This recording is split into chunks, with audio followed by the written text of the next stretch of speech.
મેળાનું આયોજન કરાયું છે અને ત્યાં સંદેશ ન્યૂઝ દ્વારા રિયાલિટી ચેક પણ કરવામાં આવ્યું છે। ફનફેરમાં ગંભીર બેદરકારી સામે આવી છે। મોટે ભાગની જે રાઇડ્સ છે તે જોખમી હોવાનું રિયાલિટી ચેકમાં મોટો ખુલાસો થયો છે। 60 ફૂટ જેટલી ઊંચી રાઇડ્સની ટ્રોલીમાં જે આ ટ્રોલીઓ છે તે ખુલ્લી હાલતમાં જોવા મળી હતી। સેફટી બેલ્ટ કે પછી કોઈ જ આડસ પણ તેમાં નહોતી જોવા મળી। ત્યારે દુર્ઘટનાની ભીતિ તેને જોઈને જ લાગી રહ્યું છે કે સર્જાઈ શકે છે।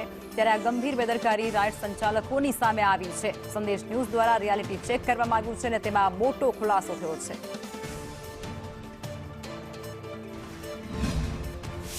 हमारे यांत्रिक कमिटी तथा मामलतदार साहब और कलेक्टर साहब में तमाम मंजूरी अमे लीधेली है અને ફિટનેસ સર્ટી આવ્યા પછી જ આમ જે મેળાનો અમે કોન્ટ્રાક્ટ જેને સંચાલન માટે આપેલો છે સંસ્થા તરફથી ત્યાર પછી જ અમે એને ચાલુ કરવા માટેનું કીધેલું છે।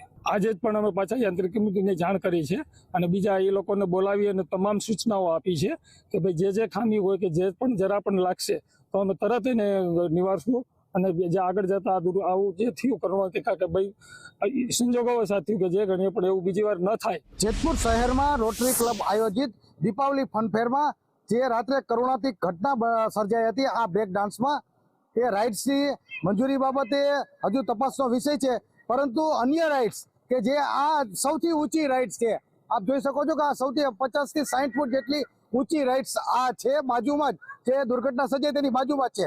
અને આ રાઇડ્સમાં આપણે એમ કહીએ કે ફિટનેસ સર્ટી બાબતે નહીં પણ સલામતી બાબતે શંકાસ્પદ વિષય હોય તેવું કહી શકાય છે। આમાં જો કે મોટા ભાગની જે આ ટ્રોલી છે તે ટ્રોલીની અંદર કે જે તેમાં જે આડસ હોવી જોઈએ સલામતી માટે, આમાં કોઈ બેસે કોઈ કમ્પલ કોઈ પતિ પત્ની બેઠા હોય અથવા તો કોઈ આની અંદર બેઠા હોય ડબલ્સમાં અને કોઈ નાનું બાળક હોય તો નાનું બાળક અથવા તો મોટું હોય તે પણ આમાંથી નીચે પડી જવાની શક્યતા રહે, કેમ કે આમાં આડસ જેવું છે નહીં। કેવું છે કે તંત્રની બેદરકારી કહેવાય। ખરેખર એક જગ્યામાં હાકર છે, ઓલી બાજુ હાકર નથી, 2-3 ટોલીમાં જ છે, બાકી એકમાં દેખાતી નથી। આ 60 ફૂટ ઊંચાઈ છે, મારો આ ધંધો છે, મને ખબર બાંધકામનો છે, 60 ફૂટ ઊંચાઈ છે, તો આ લોકોના તંત્રને ધ્યાન રાખવું પડે।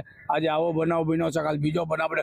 હજી અહીંયા સવારની વાત છે, કોઈ તંત્ર અહીંયા હાજર નથી થયું, કોઈ આવ્યું નથી, કોઈ જોવાય નથી આવ્યું, કોઈ ચેક કરવાય નથી આવ્યું। ખરેખર તંત્રની બેદરકારી કહેવાય। તારે આમાં કંઈ પણ નથી। આ રાઇડ્સમાં આપ જુઓ તો અહીંયા અંદર બેસેલા હોય અને અહીંથી પડી જાય 100% શક્યતા છે અને અકસ્માત સર્જાય ત્યારબાદ જાગવું તેના કરતા અકસ્માત થાય તે પહેલા જાગવું। અને સલામતી બાબતે આવી જ રીતે રાઇડ્સની ટ્રોલીઓ છે, લગભગ આમાં લગભગ 50 થી ઉપરની ટ્રોલીઓ છે, તેમાં 40 જેટલી ટ્રોલી હશે કે તેની અંદર કોઈ સલામતી બાબતે આમાં સેફટી બાબતે આવી એક સાંકળ છે, તેવી સાંકળ જેવું બીજી ટ્રોલીમાં પણ નજરે પણ પડતું નથી। તો આ પણ એક તપાસનો વિષય છે અને જે મંજૂરી આપનાર જે અધિકારી છે તે અધિકારીની ગંભીર બેદરકારી આ બાબતે કહી શકાય।